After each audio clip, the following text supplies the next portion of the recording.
सभी कुछ कर चुके हैं हम, जैसे स्ट्रेटजी चली थी। अब ये क्विक रिवीजन सीरीज चली है। पहला चैप्टर लिया है जो टर्म 2 का है, चैप्टर नंबर 4, क्वाड्रेटिक इक्वेशन।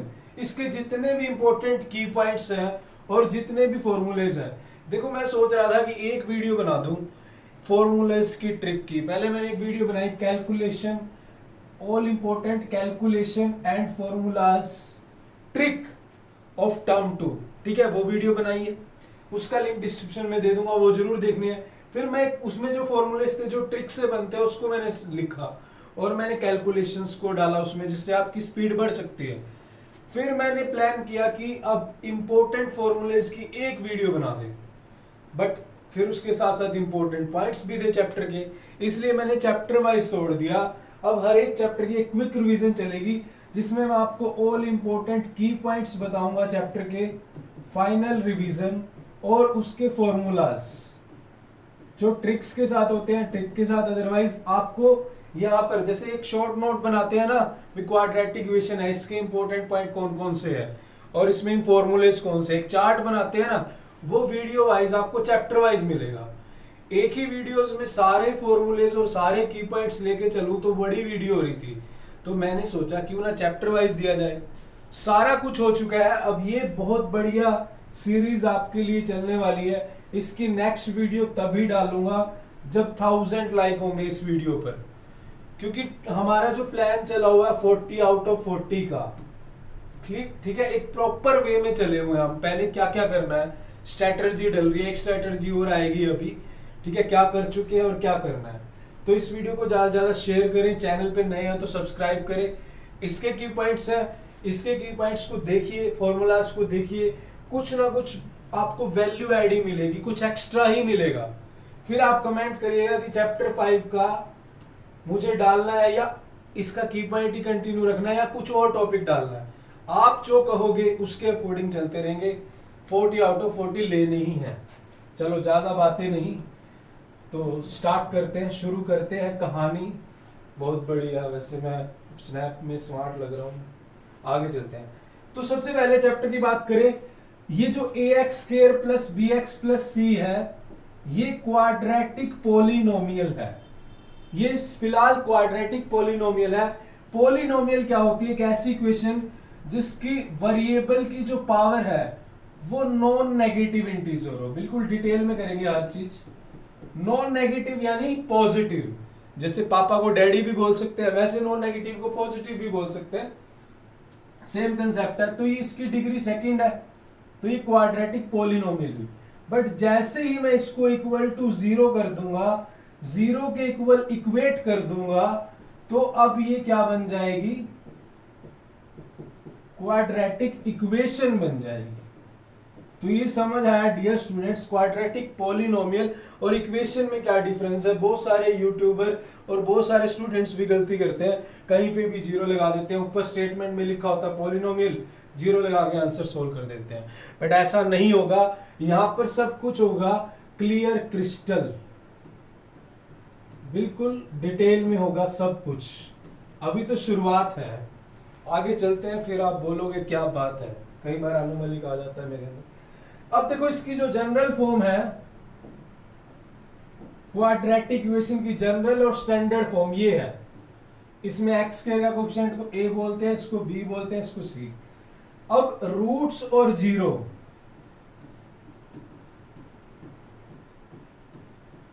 ये दोनों लगभग एक ही है, ठीक है। जैसे कई घरों में पापा को डैडी बोल देते हैं, कहीं पे पिताजी बोल देते हैं, कहीं पे पापा ही बोल देते हैं, है ना।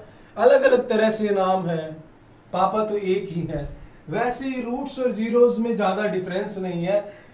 क्या है, जब क्वाड्रेटिक इक्वेशन की बात करते हैं तो हम रूट्स ले लेते हैं, और जब हम बात करते हैं पॉलिनोमियल की तो जीरोस ले लेते हैं।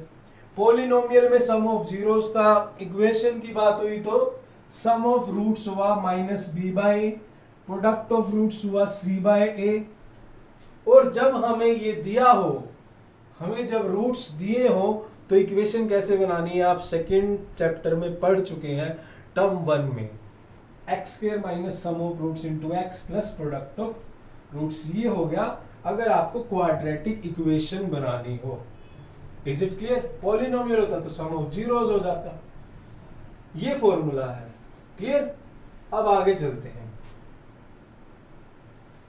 अब अगर मैं आपको बात करूं कि ये तो क्वाड्रेटिक है, जब क्यूबिक इक्वेशन आ जाए तो क्यूबिक इक्वेशन के भी मैं बता देता हूं आपको। क्यूबिक इक्वेशन है उसमें जो स्टैंडर्ड फॉर्म होती है ax cube plus B X square plus C X plus D, ये होती है क्वाड्रेटिक इक्वेशन की standard form. Is it clear? अब इसमें वही तीनों का सम, अगर अब इसकी डिग्री 3 है तो 0, इसके जो रूट्स है वो भी 3 होंगे। क्लियर? अब यहाँ पे क्वेश्चन भी आया था बोर्ड में, एक 2018 पता नहीं 17 में इस तरह से आ गया था। कह रहा है इस इक्वेशन की जीरोस कितनी होंगी, इस पॉलिनोमियल की जीरो कितनी होंगी। n एक नेचुरल नंबर है, यानी ये पॉजिटिव है सारी हमारे पास। अब इसकी मैक्सिमम डिग्री n है तो नंबर ऑफ जीरोस भी कितनी होंगी, इसकी n होगी, क्योंकि number of zeros number of roots equal होते हैं डिग्री के, जितनी डिग्री हो।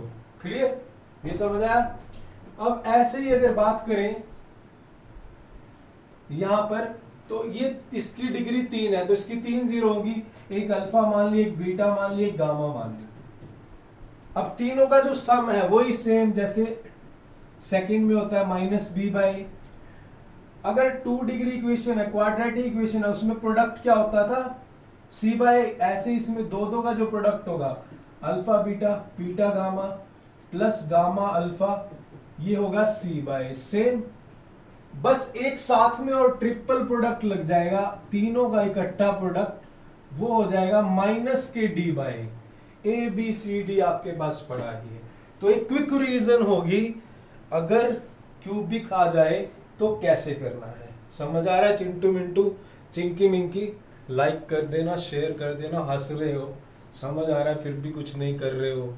कई बार अनुमलिक आ जाता है मेरे अंदर। यहां तक हो गया, चलो बढ़िया, चलते हैं। इसके बाद में एक बढ़िया वीडियो डालूंगा नेचर ऑफ रूट्स पे। ऐसी मतलब जो वीडियो डल रही है ऐसे ही नहीं डलती, कुछ ना कुछ एक्स्ट्रा तो जरूर मिलेगा। नॉर्मल नेचर ऑफ रूट्स तो आपने देखी होगी, यहाँ पर 2-3 एक्स्ट्रा पॉइंट ही मिलेंगे आपको, वैसे इस वीडियो में भी आ जाएगा।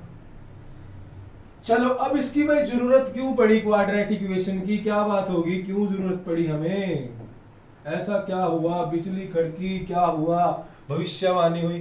कुछ नहीं, बस यार थोड़े पैसे ज्यादा हो गए थे, एक प्लाट लेने चला गया, और प्लाट लेने गया तो भाई डीलर ने बोला कि ये जो प्लाट है, नहीं मैंने बोला डीलर को, मुझे एक ऐसा प्लाट चाहिए जिसका एरिया 300 मीटर स्क्वायर हो, और मुझे ऐसा प्लाट चाहिए, मेरे घर की ख्वाहिश है मेरे भाई बहनों की, कि जो प्लाट है उसकी जो लेंथ है ब्रेड्थ से ट्वाइस से 1 मीटर ज्यादा हो।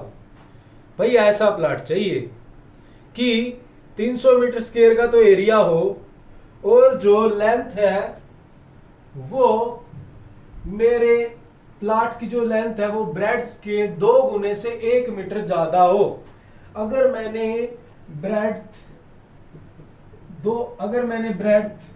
4 ली है तो लेंथ भाई इसके 2 गुने से 1 ज्यादा यानी 9 होनी चाहिए। अगर मैंने ब्रेड्थ x ली है तो लेंथ क्या होगा, इसके 2 गुने से 2x से 1 ज्यादा होनी चाहिए। तो इस तरह से अब एरिया क्या होता है, ये क्या हो गया, लेंथ ब्रेड्थ की बात हो रही है तो रेक्टेंगुलर प्लॉट ले लिया। अब एरिया क्या होता है, L इंटू बी, 300 दे रखा है, L कितना है 2x प्लस 1,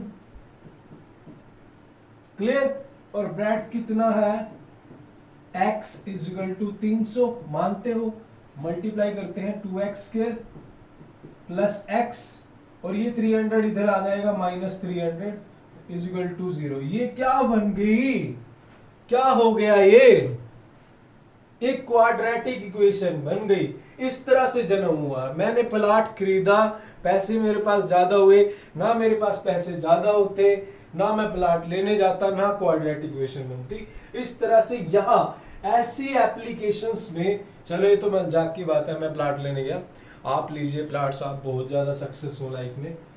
और ये इस तरह से ऐसी सिचुएशंस में हमें क्वाड्रेटिक इक्वेशन की जरूरत पड़ती है। बहुत सारी ऐसी एप्लीकेशंस हैं जहां पर क्वाड्रेटिक इक्वेशन की जरूरत पड़ती है। अब मेरे माइंड में पढ़ाते पढ़ाते ऐसे बहुत सारे पॉइंट आते हैं जिन पे वीडियो बन सकती है, और मेरे आसपास कुछ नहीं होता। मैं एक कॉपी पेन रखा करूँगा ताकि आइडिया आया और साथ के साथ लिख लिया। आप भी ऐसे करो, अपने साथ कुछ रखा करो ताकि आइडियाज आया और फिर लिख लिया। बट अभी नहीं रखते, आगे देखते हैं, रखना है तो।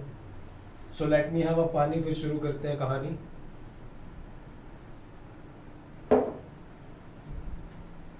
आगे चलते हैं भाई। अब ग्राफ की बात आ जाती है, क्वेश्चन ग्राफ से रिलेटेड बात आ जाती है।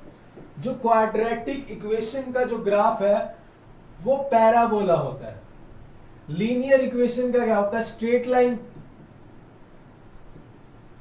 और जो क्वाड्रेटिक का होता है पैराबोला। क्यूबिक का आप बना के देखिए, कुछ इस तरह से कर्व सी मूव करती है।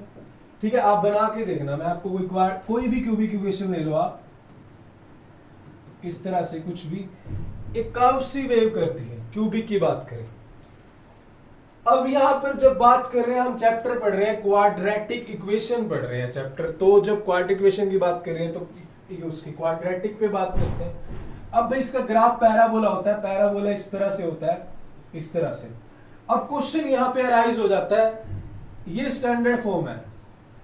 ये जो ए होता है एक्स स्क्वायर के साथ होता है, ये ए होता है। अगर ए ग्रेटर देन 0 हो तो अपवर्ड पैराबोला बनेगा, ऊपर की तरफ ओपन, इस तरह से खुलेगा।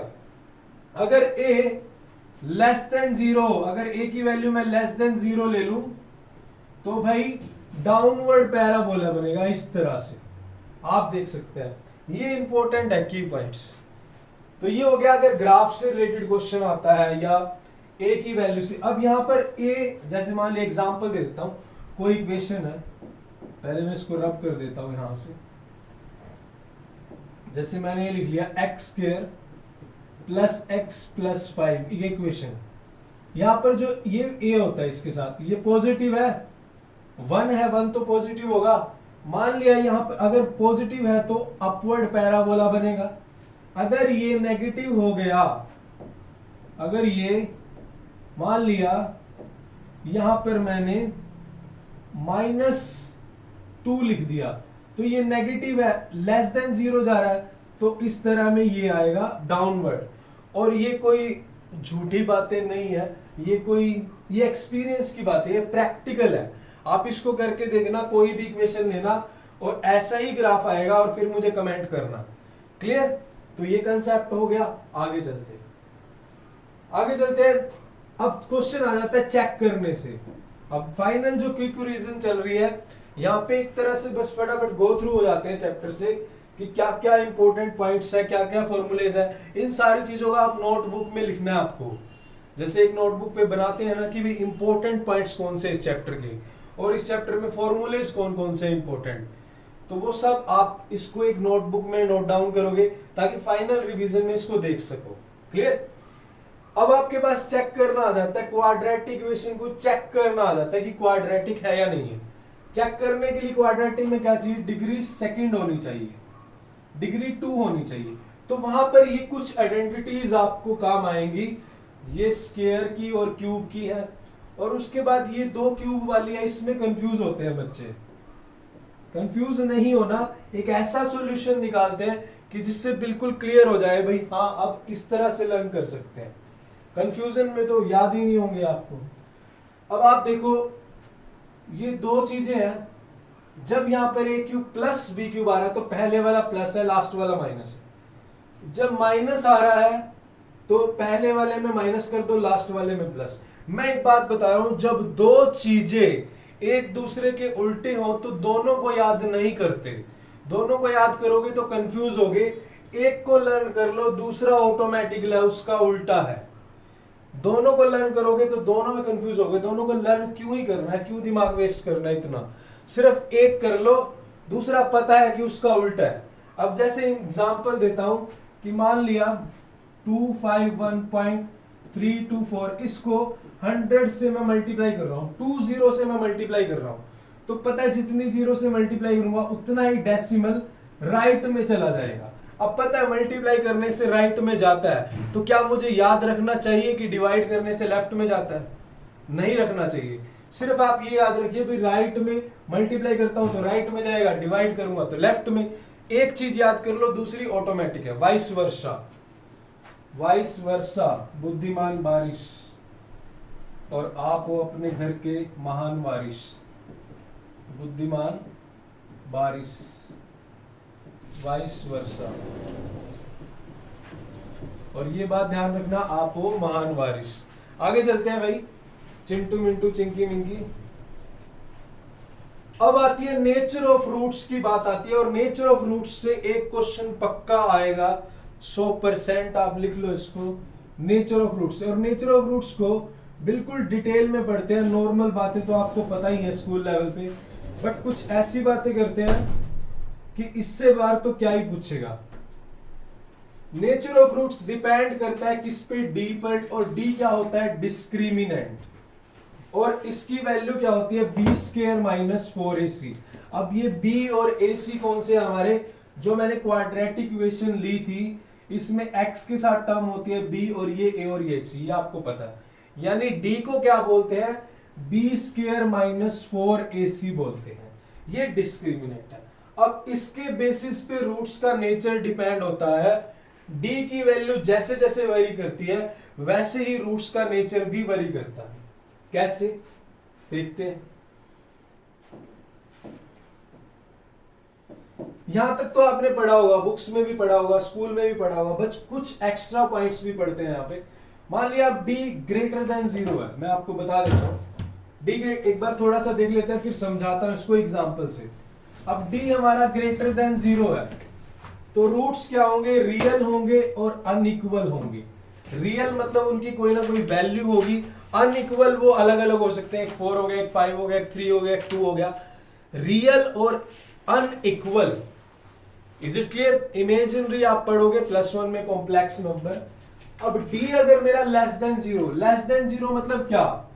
नेगेटिव वैल्यू जा रही है ना, नेगेटिव वैल्यू, नेगेटिव -3 -4 कुछ भी, डी नेगेटिव जा रहा है, तो रूट्स हमारे क्या होंगे? इमेजिनरी होंगे। इमेजिनरी मतलब नॉट एग्जिस्ट, एग्जिस्ट ही नहीं करेंगे। अब आपसे पूछ लेते हैं कि -4 का स्क्वायर रूट फाइंड करो। अब 4 का तो पता है हमें, अब जब नेगेटिव वैल्यू स्क्वायर रूट में आ जाती है फिर आयोटा का जन्म होता है, वो आप +1 में पढ़ोगे कॉम्प्लेक्स नंबर में। तो जब d लेस देन 0 तो रूट्स इमेजिनरी होते हैं। अब d अगर 0 हो, यहां से क्वेश्चन बनता है d 0 हो, आपको बोल देते हैं b roots of the equation are equal, find the value of k missing होता है इक्वेशन में। अब जब d 0 होगा, रूट्स रियल तो होंगे ही, साथ में इक्वल होंगे। ये बातें पता लग गई। अब यहां से आगे चलते हैं थोड़ा और डीपली। अब यहां पर एक बात बताता हूं, d जब ग्रेटर देन 0 होता है, मैंने आपको बोला रूट्स क्या होंगे? रियल होंगे, रियल तो होंगे ही, साथ में अनइक्वल होंगे। बट और आगे क्या बात है इसके अंदर, अगर d ग्रेटर देन 0 हो, पहला केस d ग्रेटर देन 0 है बट d परफेक्ट स्क्वायर है, बट d परफेक्ट स्क्वायर है। परफेक्ट स्क्वायर कौन सा होता है? अब मान लिया 4 है, 4 का स्क्वायर रूट 2 है, बट 5 है, 5 को तो नहीं स्क्वायर रूट फाइंड कर सकते। परफेक्ट स्क्वायर नंबर ये जिनका रूट निकल सकता है, इतना आपको पता होगा। वैसे आप 10th क्लास में आ चुके हैं, बट फिर भी सीजी फाउंडेशन ने आपकी पूरी रिस्पॉन्सिबिलिटी ली हुई है। तो d ग्रेटर देन 0 है तो परफेक्ट स्क्वायर आता है। अगर मान लिया d ग्रेटर देन 0 है, मान लो 25 आ गया, तो 25 एक परफेक्ट स्क्वायर है क्योंकि इसका स्क्वायर रूट 5 है, तो उस केस में रूट रैशनल होंगे। यहां तक बोर्ड चला जाता है कहीं बार। भाई नॉर्मल तो आप पढ़ लेते हो एनसीईआरटी में, 40 में से आपने 32 33 का तो कर लिया, जो 5-6 मार्क्स होते हैं लास्ट के, उनके लिए थोड़ा सा लड़ना पड़ता है, उनके लिए थोड़ा सा एक्स्ट्रा पढ़ना पड़ता है। तो यहां पर परफेक्ट स्क्वायर अगर आ गया तो रूट्स तो आएंगे ही, रियल और अनइक्वल आएंगे, बट रैशनल आएंगे, ये बात ध्यान रखना। और सेकंड केस, अगर d ग्रेटर देन 0 है बट वो नॉट परफेक्ट स्क्वायर है,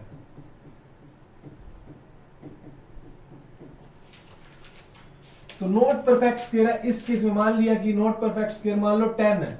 अब 10 क्या है, ग्रेटर देन 0 है, तो इस केस में इर्रेशनल रूट होंगे, इर्रेशनल। और ये प्रैक्टिकल बातें हैं, आप इसको ट्राई करके देखना, मैं भी आपको एग्जांपल दूंगा। नेचर ऑफ रूट्स इस तरह से हो जाएगा कि इससे बाहर तो कोई क्वेश्चन बचेगा ही नहीं, और आएगा भी तो आप कंफ्यूज नहीं होंगे, क्योंकि अगर आपने ये चीजें पढ़ ली हैं फिर आप कंफ्यूज क्यों होंगे, अगर नहीं पढ़ते तो कंफ्यूज होते हैं।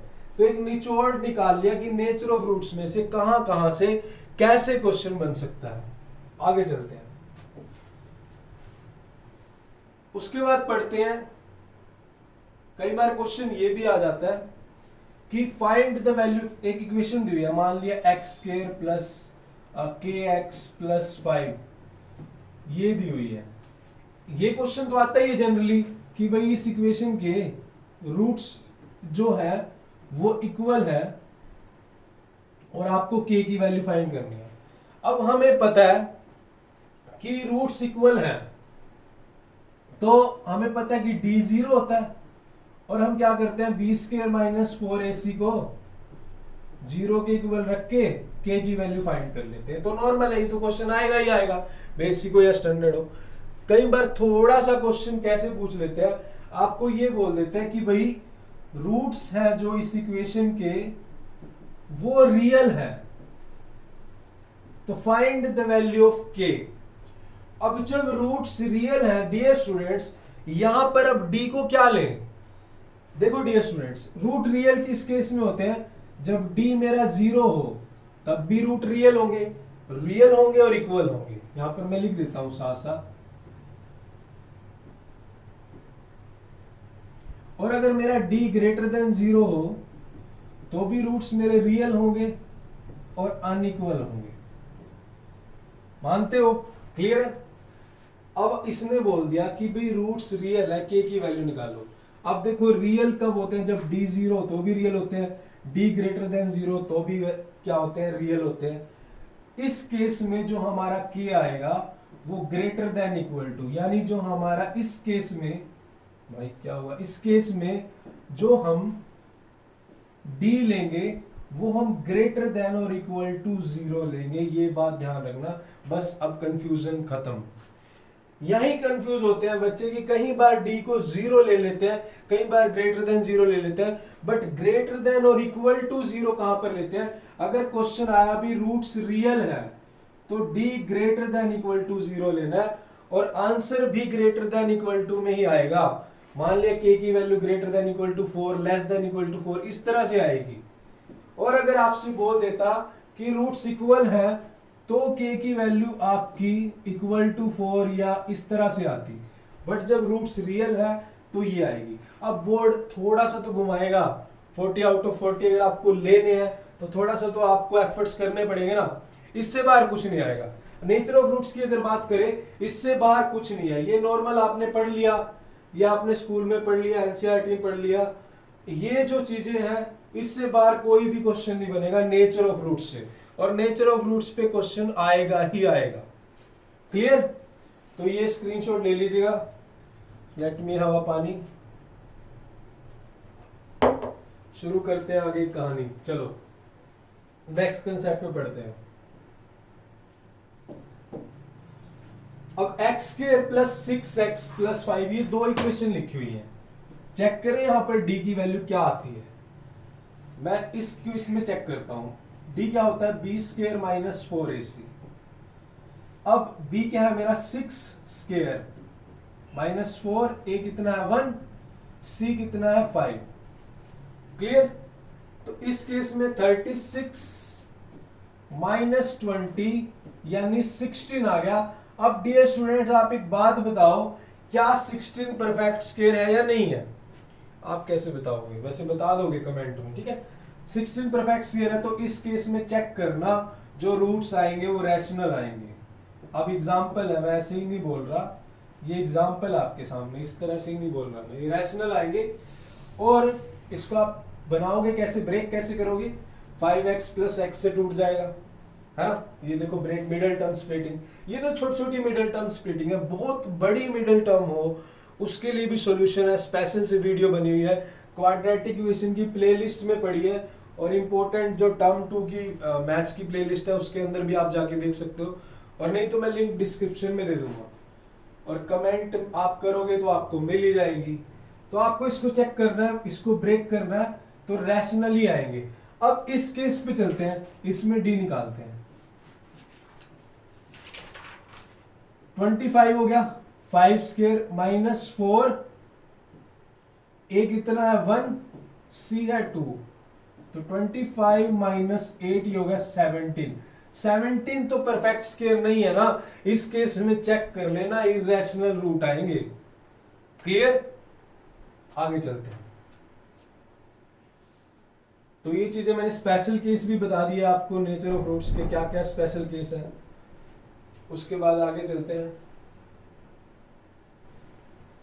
अच्छा, अब रूट्स इक्वल है, इक्वल तो आपने पढ़ा ही है, बट पेपर में पूछ लिया रिपीटेड रूट पूछ लिया, आपने तो सुना ही नहीं रिपीटेड। कोइंसिडेंट रूट पूछ लिया, तो ये इक्वल के ही नाम है। जैसे घर में पापा को डैडी भी बोलते हैं और पिताजी भी बोल देते हैं, वैसे ही इक्वल रूट्स के भी नाम है रिपीटेड और ये कोइंसिडेंट। क्लियर? तो आपको ये भी नोट करना है कि अगर रिपीटेड रूट आ गया, कोइंसिडेंट आ गया, तो भी वो d इक्वल टू 0 की बात कर रहा है, यानी पापा की बात हो रही है। समझ आया? आगे कंसेप्ट पे चलते हैं, नेक्स्ट कंसेप्ट पे। अब नेक्स्ट है, कई बार क्या होता है रूट्स निकलते नहीं है, आपको फैक्टराइजेशन मेथड आता है बट उससे भी फैक्टर नहीं बन रहे। सारे इक्वेशन के तो फैक्टर नहीं बन सकते, कुछ ऐसी भी है जिनके फैक्टर नहीं बन रहे, तो उसके लिए क्या हुआ, श्रीधराचार्य जी ने दिमाग लगाया और एक क्वाड्रेटिक फॉर्मूले का जन्म हुआ, जिसको बोलते हैं श्रीधराचार्य फॉर्मूला भी बोलते हैं।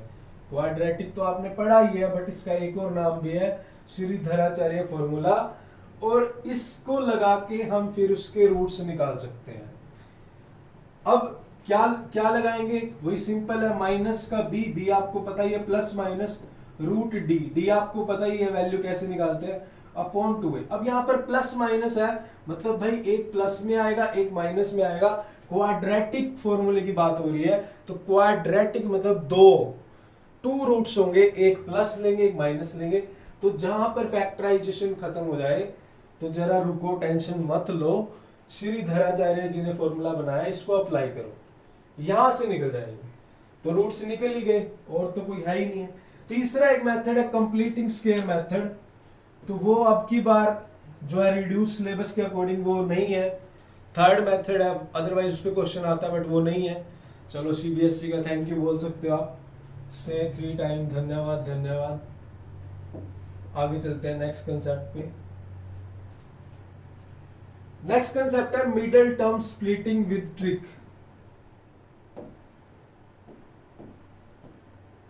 देखो, मिडल टर्म स्प्लिटिंग्स मैंने आपको बोला है, जो छोटी छोटी सी इक्वेशन है उसको तो आप स्प्लिट कर दोगे। जैसे 15x है, बीच वाले को ये तोड़ना है, पता है भाई सम 15 चाहिए और प्रोडक्ट 50, सम 15 और प्रोडक्ट 50 चाहिए, पता है आप किस में तोड़ोगे, 10x में तोड़ दोगे और 5x में तोड़ दोगे, इस तरह से, और फिर आप ये कह दोगे सर तोड़ना ही सिखाओगे, है ना, जोड़ना तो नहीं। चलो आगे चलते हैं। अब जब थोड़ी सी बड़ी इक्वेशन आ गई, फिर हम सोचने लग जाते हैं, हाँ 15 ले, 10 ले, 5 ले, क्या ले, ये ले, वो सोचने लग जाते हैं। सोचना नहीं है।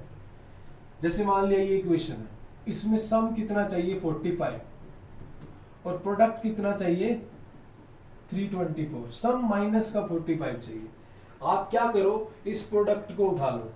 एक ही एग्जांपल लूंगा, सारा नहीं बताऊंगा, इसके लिए स्पेशल वीडियो बनी है, वो जाके चैनल पर देखोगे, सारा डिटेल में बिल्कुल क्लियर हो जाएगा कंसेप्ट, कॉम्पिटिटिव तक काम आएगा फ्यूचर में भी। अब भाई 324 ले लिया, ठीक है, इसको ब्रेक कर दो। ब्रेक छोटे छोटे नंबर में नहीं करना, बस प्राइम फैक्टर ऐसा नहीं है कि छोटे नंबर लेने, इसको ब्रेक करो जैसे ही होता है। 4 पे जाएगा, 4 8 जा और 4 1 जा, बात नहीं बन रही है, 4 को छोड़ देता हूँ, इसको 81 को 9 into 9 लिख सकता हूँ। देखो ये सारा टूट रहा है, ये नंबर 324 टूट रहा है, तो प्रोडक्ट तो इन्हीं नंबर का प्रोडक्ट तो 324 आएगा। हमें देखना कि 45 कैसे बनाए, बन चुका है, देखो 9 4 जा 36 और 9, 36 और 9 बन गया, 36 और 9 करेंगे तो 324 आएगा, और माइनस के 36 और माइनस के 9 ऐड करेंगे तो -45 आएगा। तो सोचने की जरूरत नहीं है, जब भी बड़ा कोई आ जाता है नंबर उसको क्या करो, आप फैक्टराइज करो, वहां से आपको दो ऐसे नंबर मिल जाएंगे कि सम भी मिल जाएगा और प्रोडक्ट भी मिल जाएगा। क्लियर? तो मैं इसको क्या लिख सकता हूं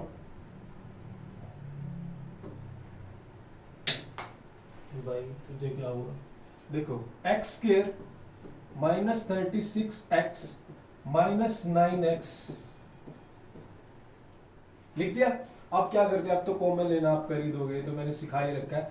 ये जस्ट एक फास्ट क्विक रिवीजन चल रही है इंपॉर्टेंट पॉइंट्स की। तो आप देखो यहाँ पर डियर स्टूडेंट्स x -36 -9x + 324 हो गया, और यहाँ से अगर आप कॉमन लोगे तो एक x -9 हो गया, एक x -36 आ गया। तो एक x की वैल्यू 9 हो जाएगी, एक x की वैल्यू 36 हो जाएगी। क्लियर? तो इस तरह से आप कर सकते हो। नेक्स्ट कंसेप्ट पे चलते हैं, इसका स्क्रीनशॉट ले लीजिएगा।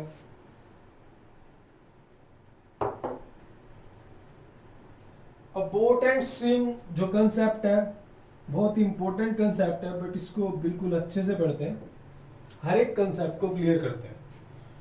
अगर आपको इस पे ट्रिक चाहिए, वीडियो चाहिए, वो आप कमेंट करेंगे, वो आपको साथ ही साथ मैं वीडियो भी बना दूंगा। अब x को मैं मान लेता हूं स्पीड ऑफ बोट, ठीक है, और y को मैंने मान लिया speed of stream, speed of current. Current मतलब वो करंट नहीं जो घर में चलता है वो वाला नहीं, स्पीड जो करंट मतलब जो नदी में धारा चल रही होती है, धारा का प्रवाह, धारा का प्रवाह, ठीक है। कई बार बोर्ड में क्वेश्चन देख के हो जाता है स्वाहा, बट अब नहीं होगा, इसको समझो क्या चीज है। तो आपको पता हो नहीं, मान लो आपको क्वेश्चन नहीं आता, मैं बच्चों को बोलता हूं आपको क्वेश्चन नहीं आता, but subject step wise marking है, कुछ ना कुछ तो आप जरूर लिख के आओ यार, ताकि नंबर, आपको क्वेश्चन नहीं आया, डाउनस्ट्रीम बोट्स का क्वेश्चन आ गया, आपको आता ही नहीं है, आप भाई ये लिख दो स्पीड ऑफ बोट्स डाउनस्ट्रीम में ये होती है, अपस्ट्रीम में होती है, कुछ तो लिखो, एक नंबर नहीं देगा, क्वेश्चन आता भी नहीं, एक नंबर तो हो रहा है। तो यार जो बच्चे हैं जिनको थोड़ी टेंशन है अभी फेल हो जाएंगे, मतलब ही नहीं है यार, फेल तो हो ही नहीं सकते आप। बहुत सारे ऐसे पॉइंट्स हैं कि 20 मार्क्स तो यूं ही ले सकते हो आप। कोई टेंशन है तो आप कमेंट करिएगा, दूर होंगी सारी बाधाएं। डाउनस्ट्रीम मतलब भाई दोनों एक ही दिशा में है, आप भी एक दिशा में जा रहे हो और आपको पीछे से धारा भी लेके जा रही है, मतलब आपका बेनिफिट हो रहा है, तो आपके फेवर में चल रहा है, आपकी स्पीड बढ़ेगी। आप भी चल रहे हो, पीछे पीछे से पानी आ रहा है, आप थोड़े थक रहे हो, बट फिर भी भगवान आपको, धारा का प्रवाह आपकी तरफ है, तो आपकी स्पीड बढ़ेगी। वो डाउनस्ट्रीम होता है, वो फेवर में होती है, हमारी स्पीड फेवर में है, भगवान फेवर में है, हमारी पहुंचाना चाहता है जल्दी।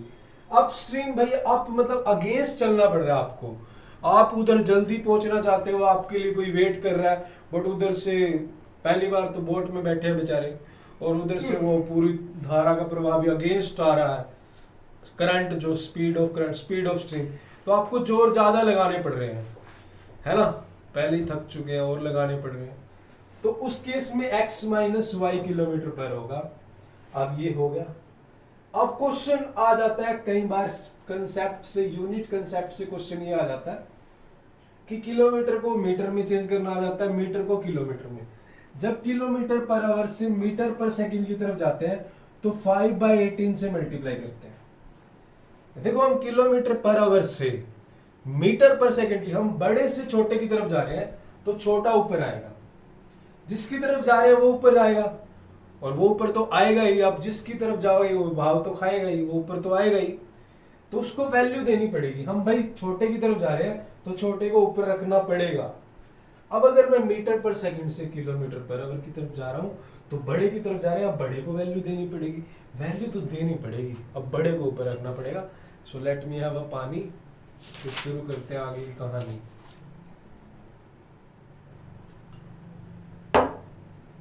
तुम जूस पी रहे हो, मैं पानी पी रहा हूं, कोई बात नहीं। अब क्वेश्चन ये भी बड़ा अच्छा कंसेप्ट है, बहुत ही अच्छा कंसेप्ट है। कह रहा है 3 कंसेक्यूटिव नंबर है, कंसेक्यूटिव नंबर की अगर रैंडमली बात आई तो आप मान लो x प्लस 1 और x प्लस 2, मतलब अगर x 3 है तो दूसरा 4 होगा, तीसरा 5 होगा, मान लिया।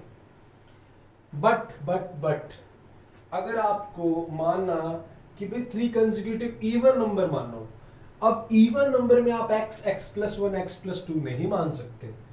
अगर आपने x मान लिया पहला नंबर, दूसरा x प्लस 1, अब x तो भाई 2 भी हो सकता है, अगर 2 हुआ तो नेक्स्ट नंबर 2 प्लस 3 क्या हो जाएगा, ओड हो जाएगा, है ना।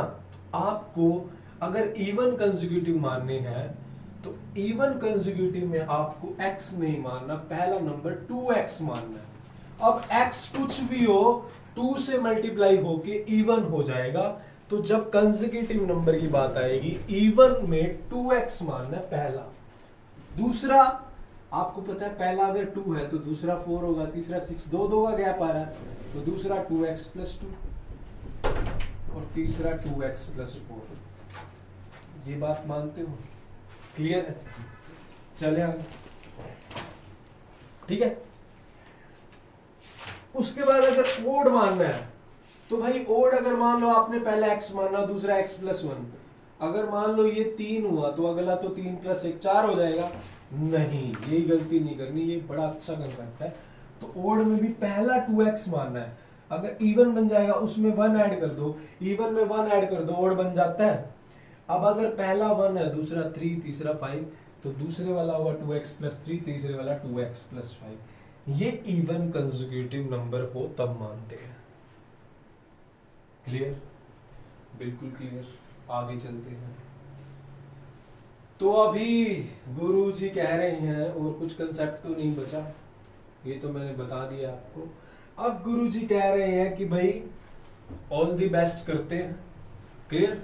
तो ये था इंपॉर्टेंट की पॉइंट्स और जो इंपॉर्टेंट फॉर्मूलेज है। हाँ, एक चीज और ऐड करूंगा नेक्स्ट चैप्टर्स में, मैं नेक्स्ट जो की पॉइंट्स और फॉर्मूलेज की वीडियो बनाऊंगा। हाँ, उसमें साथ साथ में कुछ इंपॉर्टेंट क्वेश्चन भी डाल दूंगा, बट आप टेंशन मत लो, इसकी क्वाड्रेटिक इक्वेशन की ना एक प्लेलिस्ट बनी हुई है, आप चैनल पर जाकर देखिए। और एक्सपेक्टेड क्वेश्चन पड़े हुए हैं, सारे एक्सपेक्टेड क्वेश्चन भी डले हुए हैं प्रीवियस ईयर के, और कुछ ट्रिक्स की वीडियो भी पड़ी हुई हैं, वो सारी पड़ी हैं। ठीक है, चलो मिलते हैं नेक्स्ट वीडियो में। जय हिंद।